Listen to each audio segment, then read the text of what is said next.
আকাশবাণী খবর পড়ছি সৃজিত মুখোপাধ্যায়। প্রথমেই বিশেষ খবর। প্রধানমন্ত্রী নরেন্দ্র মোদী আজ রাজ্যসভায় পশ্চিম এশিয়ায় সংঘাত নিয়ে বক্তব্য রাখবেন। পশ্চিম এশিয়ায় এই সংকটজনক পরিস্থিতিতে বিদেশে বসবাসকারী ভারতীয়দের নিরাপত্তাই সরকারের সর্বোচ্চ অগ্রাধিকার বলে প্রধানমন্ত্রী জানিয়েছেন। কেন্দ্রীয় কৃষিমন্ত্রী শিবরাজ সিং চৌহান বলেছেন, সরকারের সার্বিক উদ্যোগ দেশের কৃষকদের রোজগার উল্লেখযোগ্যভাবে বৃদ্ধি পেয়েছে। পশ্চিমবঙ্গে আসন্ন বিধানসভা নির্বাচন অবাধ, সুষ্ঠু ও শান্তিপূর্ণ করতে ধাপে ধাপে আরও 1920 কোম্পানি কেন্দ্রীয় বাহিনী রাজ্যে আসবে। আজ বিশ্ব যক্ষ্মা প্রতিরোধ দিবস। এই উপলক্ষে বিশ্ব স্বাস্থ্য সংস্থা এবং কেন্দ্র ও রাজ্য সরকার যক্ষ্মামুক্ত ভারত গঠনে নানা কর্মসূচি নিয়েছে। জাতীয় ইনডোর অ্যাথলেটিক্স চ্যাম্পিয়নশিপ আজ ভুবনেশ্বরে শুরু হয়েছে। আসছে বিস্তারিত খবরে।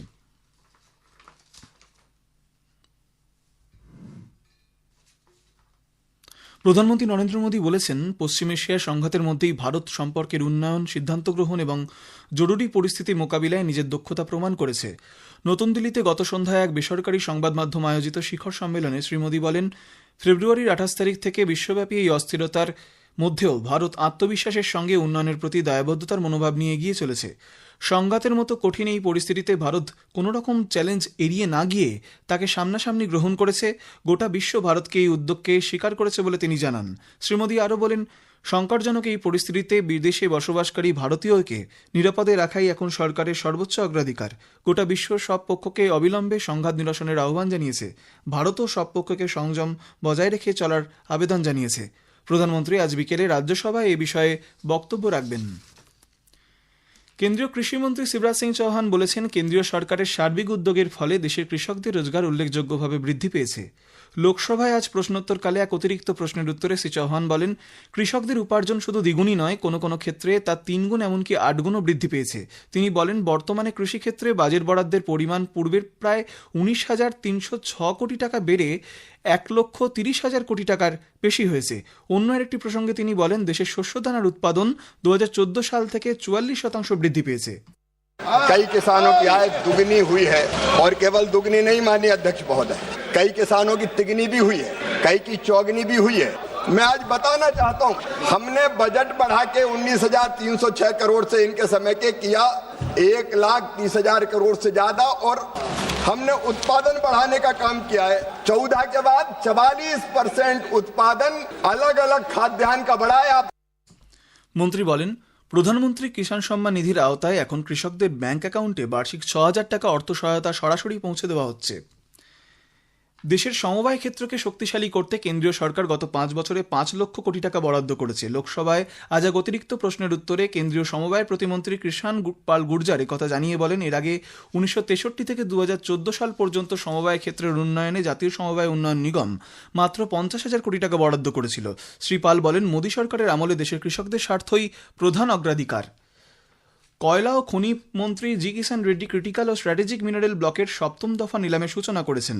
বিভিন্ন রাজ্যের 19টি ব্লকে খনিজ ক্ষেত্রে পরিচ্ছন্ন জ্বালানি, অত্যাধুনিক প্রযুক্তি, সার ও প্রতিরক্ষা খাতে উন্নয়নে এই নিলাম হবে। শ্রী রেড্ডি গতকাল নতুন দিল্লিতে জাতীয় জেলা মিনারেল ফাউন্ডেশন ডিএমএফ এর শীর্ষ সম্মেলনে খনিজ ক্ষেত্রে আত্মনির্ভরতা অর্জনের ওপর গুরুত্ব দেন। তিনি বলেন, ক্রিটিক্যাল মিনারেল বা গুরুত্বপূর্ণ খনিজ পদার্থগুলি দেশের উন্নয়ন, পরিবেশের ভারসাম্য রক্ষা এবং প্রযুক্তিগত অগ্রগতির জন্য বিশেষ প্রয়োজনীয়। ডিএমএফ কর্মসূচির আওতায় নিলাম প্রক্রিয়া সফলভাবে রূপায়িত হলে খনিজ ক্ষেত্রে দ্রুত উন্নয়ন সম্ভবপর এবং সুসংহত বিকাশও ত্বরান্বিত হবে বলে তিনি আশা প্রকাশ করেন। সরকার ও বেসরকারি ক্ষেত্রের মধ্যে সুসমন্বিত উদ্যোগ গ্রহণের প্রয়োজনীয়তার উপর জোর দেন তিনি।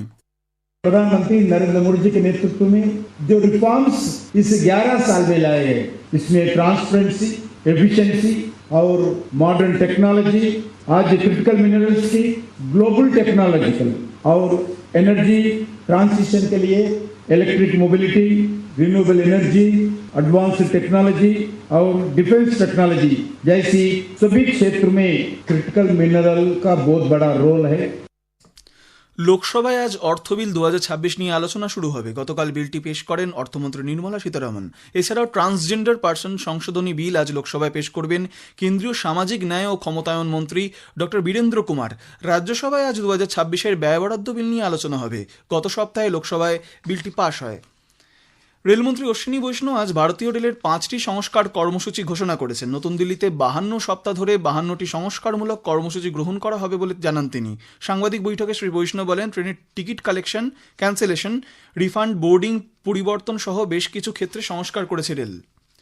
সড়ক পরিবহন ও মহাসড়ক মন্ত্রী নীতিন গডকরি বলেছেন, সরকারি সম্পদের বিকেন্দ্রীকরণ একটি গণতান্ত্রিক প্রক্রিয়ায় সাধারণ মানুষের কল্যাণে অত্যন্ত প্রয়োজনীয়। তিনি আজ NHAI এর উদ্যোগে গঠিত রাজমার্গ ইনফ্রা ইনভেস্টমেন্ট ট্রাস্টের উদ্বোধন করে বলেন, এটি বম্বে স্টক এক্সচেঞ্জের অন্তর্ভুক্ত হওয়ায় বিনিয়োগকারীদের মধ্যে বিশেষ সাড়া পড়েছে।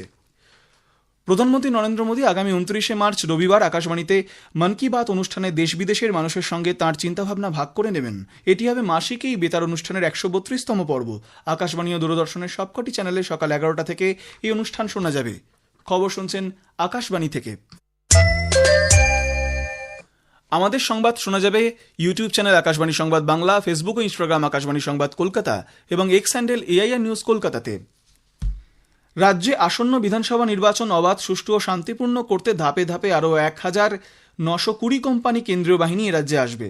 এর মধ্যে CAPF, ইন্ডিয়ান রিজার্ভ ব্যাটালিয়ন এবং ভিন রাজ্যের সশস্ত্র বাহিনী রয়েছে। 300 কোম্পানি কেন্দ্রীয় বাহিনী আগামী 31শে মার্চের মধ্যেই এসে পৌঁছবে। ভোটারদের মনোবল বাড়াতে ও আইন শৃঙ্খলাজনিত অন্যান্য কাজের জন্য ইতোমধ্যে 480 কোম্পানি কেন্দ্রীয় বাহিনী রাজ্যে মোতায়েন করা হয়েছে। আরও 300 কোম্পানি কেন্দ্রীয় বাহিনী এলে বিভিন্ন জেলা ও পুলিশ কমিশনারেট কিভাবে তাদের মোতায়েন করবে তা চূড়ান্ত রূপরেখা তৈরি করতে রাজ্যের মুখ্য নির্বাচনী আধিকারিক মনোজ কুমার আগরওয়ালের পৌরোহিত্যে বিশেষ পুলিশ পর্যবেক্ষক NK মিশ্র এবং রাজ্য পুলিশের নোডাল অফিসার ADG লিগাল আনন্দ কুমারের উপস্থিতিতে জয়েন্ট ফোর্স ডিপ্লয়মেন্ট কমিটির বৈঠক হয়। সেখানে গৃহীত সিদ্ধান্ত অনুসারে কলকাতায় সর্বাধিক 60 কোম্পানি বাহিনী মোতায়েন করা হবে। তামিলনাড়ুতে DMK নেতৃত্বাধীন সেকুলার প্রোগ্রেসিভ অ্যালায়েন্সদের শরিকদের মধ্যে এখনও আসন বন্টন চূড়ান্ত হয়নি। তবে CPIM এর রাজ্য সম্পাদক CP শম্ভুগম জানিয়েছেন, DMKর সঙ্গে তাদের 5টি আসনের রফা চূড়ান্ত হয়েছে। হিমাচল প্রদেশ বিধানসভায় ভ্যালু অ্যাডেড ট্যাক্স বা মূল্য সংযোজিত কর সংক্রান্ত সংশোধনী বিল পাশ হয়েছে। এর ফলে রাজ্য সরকার পেট্রোল ও হাইস্পিড ডিজেলের ওপর প্রতি লিটারে 5 টাকা পর্যন্ত সেস ধার্য করতে পারবে। প্রস্তাবিত এই লেভিতে অনাথ ও বিধবাদের সেস হিসেবে উল্লেখ করা হয়েছে। ভারতের ড্রাগস কন্ট্রোলার ওজন কমানো নিষিদ্ধ ওষুধগুলির বিক্রি ও প্রচারে নজরদারি আরও জোরদার করার সিদ্ধান্ত নিয়েছে। বাজারে খুচরো ফার্মেসি, অনলাইন প্ল্যাটফর্ম, পাইকারি বিক্রেতাদের মাধ্যমে এই ধরনের ওষুধ সহজে পাওয়া যাচ্ছে বলে তারা উদ্বেগ প্রকাশ করেছে। স্বাস্থ্য ও পরিবার কল্যাণ মন্ত্রক জানিয়েছে, এই ধরনের ওষুধগুলি চিকিৎসকদের পরামর্শ ছাড়া ব্যবহার করলে গুরুতর পার্শ্ব প্রতিক্রিয়া দেখা দিতে পারে। আজ বিশ্ব যক্ষ্মা দিবস। মাইকোব্যাকটেরিয়াম টিউবারকুলোসিস নামক জীবাণু দ্বারা সংক্রমিত এই রোগ সম্পর্কে সচেতনতা বাড়াতে 24শে মার্চ দিনটি উদযাপন করা হয়। সারা পৃথিবীতেই এই রোগ একসময় মহামারীর আকার ধারণ করেছিল। বিশ্ব স্বাস্থ্য সংস্থা এবং কেন্দ্র ও রাজ্য সরকার যক্ষ্মামুক্ত ভারত গড়তে বর্ষব্যাপী নানা কর্মসূচি হাতে নিয়েছে। রাষ্ট্রপতি দ্রৌপদী মুর্মু জোর দিয়ে বলেছেন, যক্ষ্মা রোগ আজও জনস্বাস্থ্য ক্ষেত্রে এক গুরুত্বপূর্ণ চ্যালেঞ্জ এবং বিশ্বের কয়েক লক্ষ মানুষ এর ফলে ক্ষতিগ্রস্ত হচ্ছেন। বিশ্ব যক্ষ্মা দিবসের প্রাক্কালে এক বার্তায় তিনি গতকাল বলেন, যক্ষ্মামুক্ত ভারত অভিযানে সাম্প্রতিক কয়েক বছরে উল্লেখযোগ্য অগ্রগতি হয়েছে। কলম্বিয়ায় গতকাল একটি সেনাবাহিনী পরিবাহী বিমান ভেঙে পড়ে মৃত 66 জন, 12 জনেরও বেশি আহত। পুয়েত্রো লেগুইজামো থেকে উড়ানের সময় 128 জন আরোহী সহ বিমানটি ভেঙে পড়ে। অন্য শহরে সেনাবাহিনী স্থানান্তরের সময় আপত্তি ঘটে। পশ্চিম এশিয়ার জন্য এয়ার ইন্ডিয়া ও এয়ার ইন্ডিয়া এক্সপ্রেস যৌথভাবে 24টি বিমান পরিচালনা করবে। এয়ারলাইন্সের তরফে একটি বিজ্ঞপ্তিতে জানানো হয়েছে, জেদ্দা ও ভারতের মধ্যে 10টি উড়ান নির্ধারিত সূচি মেনেই চলবে। এছাড়াও এয়ার ইন্ডিয়া পশ্চিম এশিয়ায় বর্তমান পরিস্থিতিতে দিল্লি থেকে একটি ও মুম্বাই থেকে 2টি ফিরতি বিমানের ব্যবস্থা করেছে। মার্কিন যুক্তরাষ্ট্রের টেক্সাসে পোর্ট আর্থারে ভ্যালেরো এনার্জি সংশোধনাগারে গতকাল এক ভয়াবহ বিস্ফোরণ ঘটে। এর ফলে স্থানীয় অঞ্চলের বাসিন্দাদের নিরাপদ স্থানে সরিয়ে আনা হয়েছে। দমকল বাহিনী ঘটনাস্থলে পরিস্থিতি নিয়ন্ত্রণ করছে। শোধনাগারটির নিকটবর্তী স্টেট হাইওয়ে এড়িয়ে চলার নির্দেশ দেওয়া হয়েছে। হতাহতের কোনো খবর নেই। প্রথম ভারতীয় ইনডোর অ্যাথলেটিক্স চ্যাম্পিয়নশিপ ভুবনেশ্বরের কলিঙ্গ স্টেডিয়ামে আজ শুরু হয়েছে। পুরুষদের 3000 মিটার দৌড় প্রতিযোগিতা দিয়ে তা শুরু হয়েছে। 2 দিনব্যাপী এই প্রতিযোগিতায় 97 জন মহিলা সহ মোট 278 জন প্রতিযোগী অংশ নিচ্ছেন। শেষ করার আগে খবরের বিশেষ কিছু অংশ আর একবার। প্রধানমন্ত্রী নরেন্দ্র মোদী আজ রাজ্যসভায় পশ্চিম এশিয়া সংঘাত নিয়ে বক্তব্য রাখবেন। কেন্দ্রীয় কৃষিমন্ত্রী শিবরাজ সিং চৌহান বলেছেন, সরকারের সার্বিক উদ্যোগে দেশের কৃষকদের রোজগার উল্লেখযোগ্যভাবে বৃদ্ধি পেয়েছে। খবর এখনকার মতো এ পর্যন্তই।